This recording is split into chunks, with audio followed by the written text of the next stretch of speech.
سيد محمود بدر، اتفضل.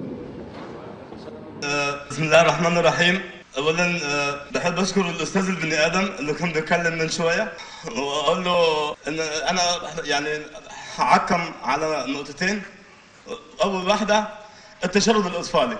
بالنسبه لتشرد الاطفال، احب اقول ان تشرد الاطفال ده مش موجود هنا بس، بالعكس ارسلوتلي التشرد ده موجود على مستوى العالم كله، في عتبه ميدان عابدين الجيزه.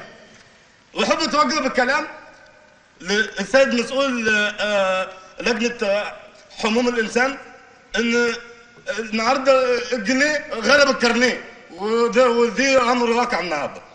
فلازم نكون ذات نظره مبعديه شويه، يعني نكون صحاباتها، وان احنا نبدا نفكر يعني ايه هو نضيف اللي ساعتهم بيقول عليه. هو نضيف يعني صعب، لان احنا عندنا النهارده الولد الصغير بالنسبه للتشرد الاطفالي، الولد الصغير بيبقى ماسك الكيس البلاستيك وتحت كوبري الملك الصالح، وعمال حاطه على بقه وعمال يشم في كله، يفضل يشد لحد ما وشه يبقى عامل زي فرده الكواشت، ويروح الباب بالليل يشم في رجلين اخواته. فهيجي منين اللي هو نضيف؟